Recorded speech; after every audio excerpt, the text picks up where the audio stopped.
မှာပေါ့နော်အညာသူပဲမြေပဲစီတန်လေးနဲ့ငမွေရိုးခင်ကြောမယ်ရှင်စက်သွန်ပြူဥကြီးတစ်လုံးပေါ့နော်နွားပြီးတော့လှိထားတယ်နောက်စက်သွန်ကြီးကတော့အနီတော့17လုံးနောက်အတိအကျပြန်10လုံးလောက်ပေါ့နော်အဲ့ဒါကိုဒူလေးလှိထားတယ်ဒါကတော့တဲ့အောက်ပြအောက်ရပေါ့နော်မော်ကျွန်းကနေပြီးတော့မြန်မာလေးဝယ်လာတဲ့ငမွေရိုးခင်ပေါ့တကင်ကိုသူကဟာပေါ့နှစ်ကောင်ပေါ့နော်အဲ့လိုခေါ်တယ်ပေါ့အဲ့ဒါကိုတကင်ကို2500တဲ့ပြောရနှစ်ကောင်ကို2500ပေါ့ဒါတော့ဟောပေါ့အကောင်20ပေါ့နော်10ကင်ပေါ့2000ခွဲဖို့ပါအဲ့ဒါကိုရိုးနှွင်ထားတယ်ခလေရိုးလည်းနှွင်တယ်နှုတ်သီးလည်းဖယ်ထားတယ်နောက်တစ်ခါဘိုက်အောက်ကလေအယိုးငမလေးရှိအဲ့လေးလည်းဖယ်ထားတယ်ပေါ့ရှင်ငမွေရိုးခင်လေးပါငမွေရိုးခင်ဆိုတာတဲ့ငမွေရိုးကြက်တိုက်ပေါ့နော်ငမွေရိုးကြက်တိုက်ဒါခုနကြက်ဥကြော်ထားတဲ့စီကြံပေါ့နော်အဲ့ဒါလေးကိုပဲဟောပေါ့အညာလူမြေပဲစီလေးထပ်ထည့်လိုက်ပေါ့ထပ်ထည့်ပြီးတော့ငွေရိုးရင်ကြုံမယ်ပေါ့နော်စီရတော့30သားတော့နည်းနည်းကြုံမလားမသိဘူးနော်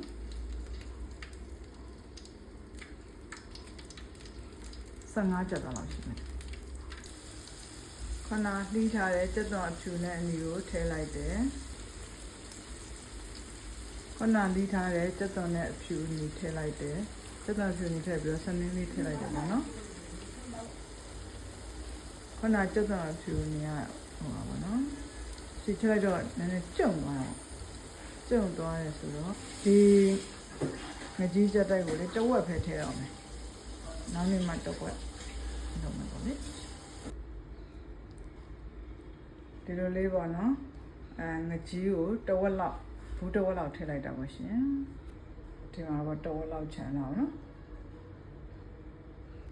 မွေကြည့်လိုက်မယ်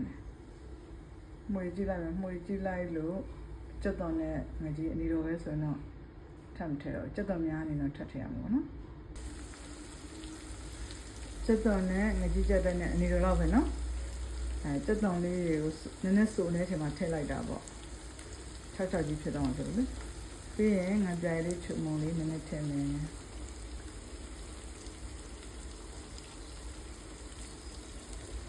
ချုံမုံလေးနည်းနည်းထည့်မယ်သူလည်းမီးကြော်နည်းနည်းချိုပြီးသားပါစက်သွန်ကလည်းချိုမယ်ပေါ့နော်ပြီးရင်ငပြိုင်လေးနည်းနည်းထည့်မယ်ပြီးရင်တော့လှည့်လိုက်မယ်ပေါ့ရှင်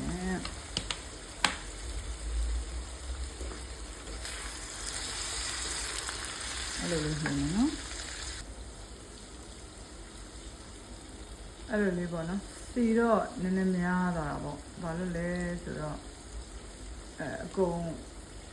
ငမွေရိုးချက်တိုက်ကိုအကုန်လုံးလုပ်မယ်ဆိုပြီးတော့စီအများကြီးထည့်တာပြီးတော့စက်သွန်ကကျုံသွားတော့နင်းနေရနဲ့ဒီငမွေရိုးချက်တိုက်ကိုလေတဝက်ပဲထည့်လိုက်တာဖြစ်သွားတာပါရှင်ဒီလောက်ပဲရရနော်စက်သွန်နေအများကြီးနေကိုလေစီလေးတွေစစ်ထားလိုက်ပါတယ်ငကြီးချက်တိုက်အချိုကျော်လေးပေါ့စက်သွန်အဖြူအနေနဲ့ကြော်ပြီးတော့ငပြရဲ့ချုံမုံစားလေးလည်းနဲ့ထည့်ရတယ်ပေါ့နှုံးဆိုပေါ့စားကြပါအောင်ရှင်။ချိုင်းနေတက်တယ်ဆိုရင် like and subscribe လေးလုပ်ပြီးအားပေးကြပါအောင်နော်။အများသူမြေပဲစီတန်လေးကိုလည်းအားပေးကြပါအောင်ရှင်။